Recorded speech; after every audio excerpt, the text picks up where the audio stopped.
ஒரு தனியார் தொலைக்காட்சி உயர்நீதிமன்ற வளாகத்தில் நடந்த பிரச்சனையை எந்த ஆய்வும் செய்யாமல், உறுதிப்படுத்தாமல், பாதிக்கப்பட்டவனாக கருதப்படுகிற அந்த வழக்குரைஞரிடம் கூட பேட்டி எடுக்காமல், அந்த தனியார் தொலைக்காட்சி தான் அதை முதலில் பைக் மீது திருமா கார் மோதியது என்று பதிவு செய்து பரப்புகிறார்கள். அதுதான் பிரச்சனைக்கு முதல் தீப்பொறி.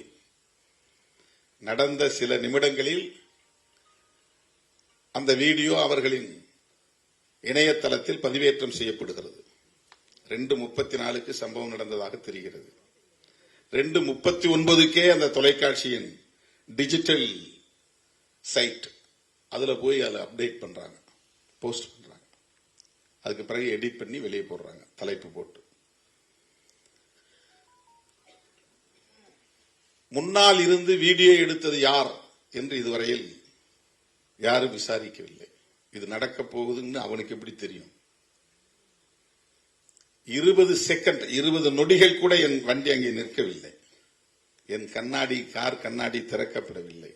என் வண்டியிலிருந்து யாரும் இறங்கவே இல்லை. கும்பல் கூடினார்கள், ஓடினார்கள். அப்படியே என் கார் கடந்து விட்டது. அந்த தனியார் தொலைக்காட்சி வெளியிட்ட வீடியோவை பார்த்த பிறகுதான் இப்படி ஒரு சம்பவம் நடந்ததே நமக்கு தெரியும். ஆனால் அடித்து கொல்லுங்கடா என்று திருமாவளவன் சொன்னார் அப்படின்னு ஒவ்வொரு ஆள்கிட்டையும் தனித்தனியா பேட்டி எடுத்து போடுறாங்க அடுத்த சில நிமிடங்கள்ல. இப்ப இந்த தொலைக்காட்சி இது மாதிரி இன்னைக்கு தமிழ்நாட்டுக்குள்ள ஒரு 5-6 தொலைக்காட்சிகளை மொத்தமா பிஜேபி RSS குத்தகை எடுத்துக்கிச்சு. அவங்க வேலையே சனாதனத்தை எதிர்க்கக்கூடியவர்களை எதிர்ப்பது, அவர்களுக்கு எதிரான அவதூறுகளை பரப்புவது. 10 ஆண்டுகளுக்கு முன்பு நான் புளியந்தோப்பில் நடந்த ஒரு பொதுக்கூட்டத்திலே பேசுகிற போது, டிசம்பர் 6 புரட்சியாளர் அம்பேத்கருடைய நினைவு நாள் பொதுக்கூட்டம். அப்ப காளிமுத்து தான் அங்க கமிஷனரா இருந்தார், IPS.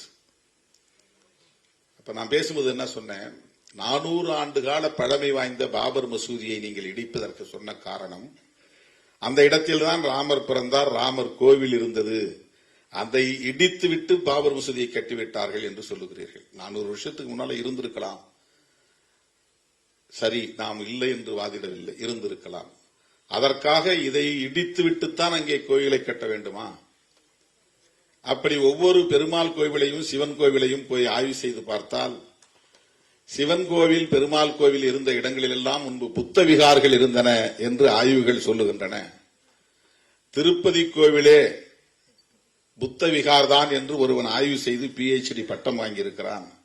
அவன் பெயர் ஜமனதாஸ். கூகுள்ல கூட போய் பாருங்க, அந்த ஆய்வு கட்டுரையே இருக்கு.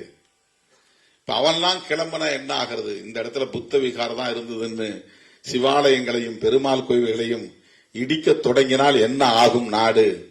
ஏன் நீங்கள் பக்கத்திலே, மசூதிக்கு பக்கத்திலே ஒரு ராமர் கோயில் கட்டிக்கொண்டால் என்ன என்று பொருள்பட நான் பேசினேன். இது அப்படியே திரித்த தொலைக்காட்சி தான் இந்த தொலைக்காட்சி. சிவாலயங்களை இடிப்போம், திருமாவளவன் ஆவேசம் அப்படின்னு டைட்டில் போட்டான்.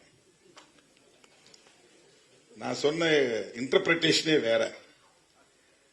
நீங்க ராமர் பிறந்த கோவில், ராமர் கோயில் இருந்த இடத்துல 400 வருஷத்துக்கு முன்னால அந்த இடத்துல இருந்தது. அது இந்த இருந்த இடத்துல மசூதியை கட்டிட்டீங்க, அதனால நாங்க இடிச்சிட்டு தான் அந்த இடத்துல ராமர் கோயில் கட்டுவோம் சொல்றீங்களே, அது என்ன நியாயம்? பக்கத்திலே பல ஏக்கர் நிலத்தை வாங்கி உங்களால கட்ட முடியாதா அதே அயோத்தியாவில்? இதுதான் என்னுடைய கொஸ்டின், என்னுடைய கேள்வி இதுதான். ஆனா அது எப்படி திருச்சி அவதூறு பரப்புனாங்க பாருங்க. அதே மாதிரி கொரோனா டைம்ல நான் ஆன்லைன்ல பேசுறேன். அது பெரியார் பிறந்த நாள், செப்டம்பர் 17.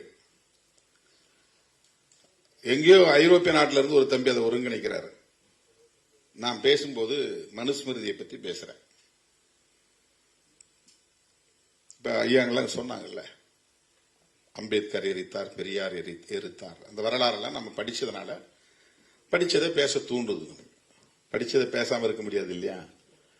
அப்ப பெரியார், அம்பேத்கர் இவங்கெல்லாம் ஏன் மனுஸ்மிருதியை எரித்தார்கள் அப்படின்னு சொல்லும்போது, பார்ப்பன பெண்மணிகள் உட்பட அனைத்து பெண்களையும் சூத்திர சாதி என்றும், பெண்கள் அத்தனை பேருமே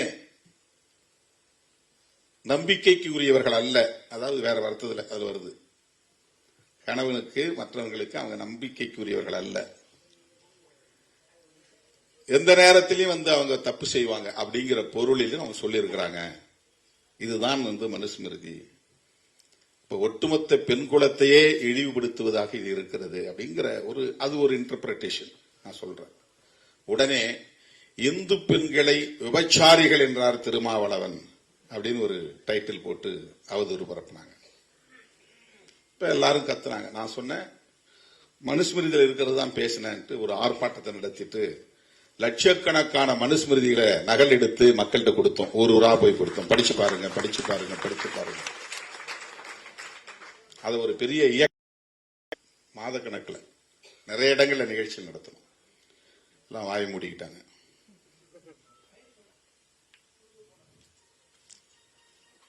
தோழர்களே, அவர்கள் இந்த பிரச்சனையில் உடனே ஒரு 100 வீடியோ போட்டிருப்பாங்க. 20 பேர் உள்ள பூந்து பார் கவுன்சிலுக்குள்ள கொடூரமா தாக்கினார்கள். அவர் இப்ப உயிர் போற நிலையில படுத்து கிடக்கிறாரு. 15 நாள் ஹாஸ்பிட்டல்ல கிடக்கிறாரு. அப்படி ஒண்ணும் இல்ல. ஆனா அவன் ஹாஸ்பிட்டல்ல போய் இப்படி படுத்து நாடகம் ஆடுறாங்கிறத சொல்றதுக்காக நான் என்ன சொன்னேன், ஒரு 4 தட்டு தட்டினாங்க, ஒழுங்கா கூட அடிக்கல. ஆனா அவன் போய் படுத்து கிடக்கிறான். இதான் அது கண்டென்ட், அதனுடைய பொருள். திருமாவளவன் பாரு வன்முறையை தூண்டுகிறார். இப்ப அடிக்க சொல்றாருல, இவர் இப்படி பேசுவார், அப்ப அடிக்க சொன்னது உண்மைதானே அப்படின்னு ரெண்டையும் காரலேட் பண்றாங்க. இப்ப வீடியோ கிடைச்சிருக்கு, ஃபுட்டேஜ். அவங்க பேசின வாய்ஸ் எல்லாம் மியூட் பண்ணிட்டு கொடுத்துட்டாங்க. உள்ள என்ன பேசுறாங்க சும்மா ஒரு 30 செகண்ட்ஸ்க்குள்ள எல்லாம் நடந்து முடிஞ்சு போகுது. 30 நொடிகள்ல அவன் ஓடுறான். உள்ள போயிட்டு 53 நிமிஷம் அந்த பார் கவுன்சில்ல இயல்பா இருக்கிறான். அங்க போறான், இங்க வரான், அவரை பாக்குறான், இவரை பாக்குறான், உட்கார்றான், பேப்பர் படிக்கிறான், எழுதுறான், நல்லா ஆரோக்கியமா இருக்கிறான். போலீஸ் வாப்பான்னு ஸ்டேஷனுக்கு கூப்பிட்டு போறாங்க. ஸ்டேஷன் போட்டும் பொத்துன்னு கீழே விழுந்துட்டான். அப்படி உடனே ஆம்புலன்ஸ் கூடுங்க, ஆம்புலன்ஸ் கூப்பிடுங்க, ஆம்புலன்ஸ் கூப்பிடுங்க கத்துறாங்க. உடனே ஆம்புலன்ஸ் ஏத்திட்டு போறாங்க. போய் அங்க டியூப் வைக்கிறாங்க, கழுத்துல பேடு போடுறாங்க. உடனே முக்கியமான தலைவர்கள் எல்லாம் போன் பண்ணி வர சொல்றாங்க. எல்லாம் பாக்குறாங்க. 10 நாள் ஹாஸ்பிட்டல்ல. இது எவ்வளவு பெரிய நாடகம் பாரு. இதனுடைய நோக்கம் என்ன? அந்த தனியார் தொலைக்காட்சியில காட்டின வீடியோவுக்கு அடுத்து 35வது நிமிஷத்துல அண்ணாமலை ட்வீட். உடனே எச் ராஜா, அப்புறம் நயினார் நாகேந்திரன், அப்புறம் கஸ்தூரி, வானதி சீனிவாசன், இவங்கெல்லாம் யார்?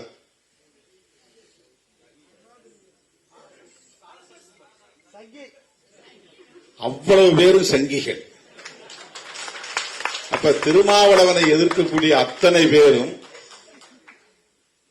ஒரே கான்செப்ட்ல இருக்கிறவங்க. அதான் நம்முடைய நீதிபதி சொன்னாரு, நீ மனுஸ்மிருதிக்கு என்னைக்கு எதிராக பேச தொடங்கினே அன்னைக்கே நீ இதெல்லாம் எதிர்பார்த்துக்கிட்டு தானே இருக்கணும். இந்த தாக்குதல் நடக்கத்தானே செய்யும். நாம் இதை எதிர்பார்க்கிறோம். அதுல பிரச்சனை இல்லை. ஐடியாலஜிக்கல் வார், அதுல எங்களுக்கு எந்த பிரச்சனையும் கிடையாது. நான் முதல்ல சொல்லிட்டேன், எலக்டோரலா உங்களுக்கு திமுக எதிரியா இருக்கலாம், அல்லது அண்ணா திமுக எதிரியா இருக்கலாம், அல்லது வேற யாராவது எதிரியா இருக்கலாம். ஐடியாலஜிக்கலா நாங்க தான் உங்களுக்கு எதிரி. தமிழ்நாட்டை பொறுத்தவரை விசிகே வர்சஸ் பிஜேபி. நாங்க எலக்டோரலா உங்களை காம்பீட் பண்ணல. உங்களுக்கு தமிழ்நாட்டில் 2வது இடத்துக்கு வரணுங்கிறது தான் இந்த தேர்தலில் உங்களுடைய போட்டி. அப்போ ஏடிஎம்கேவே நீங்க காலி பண்றதுதான் உங்க நோக்கம். இதான் உங்க ஹிடன் அஜெண்டா, அவங்கள தூக்கி போடணும்னு. அந்த விவரம் தெரியாம அதிமுக அவங்களோட உறவாடிக்கிட்டு இருக்காங்க நம்ம கவலை. அதான் அடிக்கடி சொல்றேன், நீ உங்களுடைய இண்டிபெண்டன்சியை காப்பாத்திக்கிங்க, தனியா நில்லுங்க. உங்களுக்கு இன்னும் தனியா அந்த அம்மா இல்லாத நேரத்திலே 65 இடத்துல வெற்றியை கொடுத்திருக்கிறாங்க. உங்க ஓட் பேங்க் இன்டாக்டா இருக்குது, அப்படியே காப்பாத்திக்கிங்க. அதை டிஎம்கே வர்சஸ் ஏடிஎம்கேன்னு இருந்தாதான் தமிழ்நாட்டுக்கு நல்லது. டிஎம்கே வர்சஸ் பிஜேபின்னு மாத்தி விட்டுறாதீங்க. அது நல்ல அரசியல் இல்ல. நீங்கள் எல்லாம் பெரியார் பாசறையில் வளர்ந்தவர்கள், கொஞ்சம் சிந்திச்சு பாருங்க அப்படின்னு நம்ம அப்பப்ப சொன்னா, நீ யார் இதை பத்தி கேட்கன்னு கேட்கிறாங்க அதிமுகவில்.